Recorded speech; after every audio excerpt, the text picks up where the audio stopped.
فرمایا کلمتان حبیبتان الی الرحمن. تو یہ جو سجا قائم ہوا ہے تو یہ حضور کی زبان کی فصاحت ہے، حضور کی بلاغت ہے، حضور کی زبان کی سلاست ہے، حضور کی زبان کا حسن ہے، حضور کی زبان کا جمال ہے، حضور کی زبان کی خوبصورتی ہے.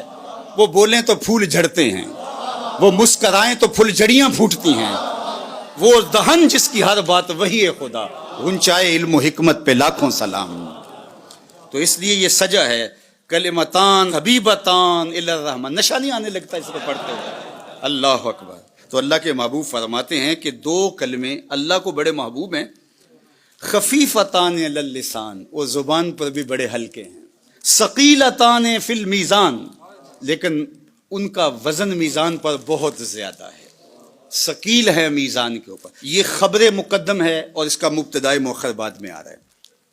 اور عرب یہ کرتے ہیں کہ جب کسی چیز کی تشویق پیدا کرنی ہو، شوق پیدا کرنا ہو، تو پھر خبر کو مقدم لاتے ہیں مبتدا سے. اس کا مطلب کیا ہے کہ وہ شوق پیدا ہو. اب آپ کو سننے کے لیے بےتابی ہے نا کہ وہ کون سے کلمے ہیں. اب کلمے وہ مبتدا تھے اور یہ جو پہلے ہے یہ خبر ہے. خبر پہلے دے دی، مبتدا بعد میں آ رہا ہے. اور اگر آپ کی توجہ ہو وہ مبتدا بھی تو بعد میں آیا تھا. اگر آپ کی توجہ ہو، نگاہ عشق و مستی میں وہی اول وہی آ گیا، وہی قرآن وہی فرقان وہی یاسین وہی تھا. وہ بھی تو مبتدا تھا نا، لیکن آیا سب سے آخر میں. اول آخر دو میں پاسے اوہ مل کھلوتا.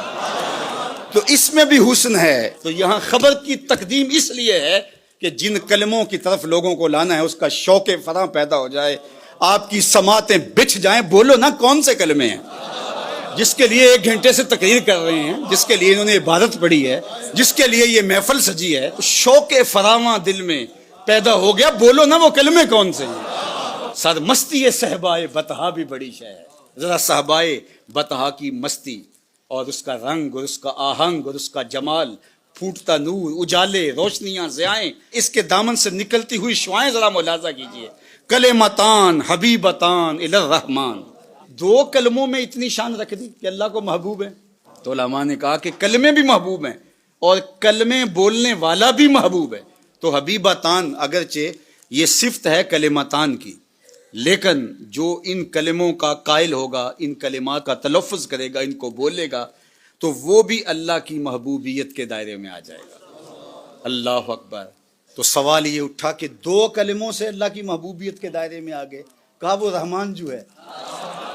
اللہ اکبر. وہ رحمان جو ہے، جب رحمان ہے تو پھر وہ یہ نہیں دیکھتا تم نے کیا کیا، وہ دیکھتا اسے پسند آ جائے. جو پیا من بھائے وہی سہاگن، جو پیا من بھائے وہی سہاگن. کوئی ایک ادا بھی لگ جائے نظر میں تو کہا اس لیے ان کلمات کو اللہ نے محبوب بنا دیا اور کلمات کے قائل محبوب بن گئے، اس لیے کہ وہ رحمان ہے اور رحمان کو 2 کلموں سے ہی تم پسند آ جاتے ہو. اللہ اکبر. خفیفتان علی اللسان، زبان پر بہت ہلکے ہیں. اب یہ خفیفتان علی اللسان یہ تو آپ ابھی دیکھ لیں گے، بس تھوڑے لمحے باقی رہ گئے. لیکن حبیبتان الی الرحمن یہ نظارہ کچھ تم دنیا میں بھی دیکھ سکتے ہو، کچھ آخرت میں بھی دیکھ. یہ نظارے دونوں جہانوں میں ہیں. کیونکہ اس کے پڑھنے سے، تلاوت سے تمہیں محسوس ہوگا کوئی ہم سے پیار کرتا ہے، کوئی ہم کو دیکھ رہا ہے محبت کی نظر سے. آپ کو یہ محسوس ہونے لگے گا. یعنی حبیبتان الی الرحمن کے جلوے ادھر بھی ہیں اور ادھر بھی ہیں. خفیفتان علی اللسان کے جلوے آپ کو ادھر ہی دکھائی دیں گے، اور ثقیلتان فی المیزان اس کے جلوے آپ کو ادھر ہی جا کے دکھائی دیں گے. پھر پتہ چلے گا وزن کتنا ہے ان کا. اب وہ 2 کلمے کون سے ہیں؟ سبحان اللہ و بحمدہ سبحان اللہ العظیم. سبحان اللہ و بحمدہ سبحان اللہ العظیم. سبحان اللہ و بحمدہ سبحان اللہ العظیم.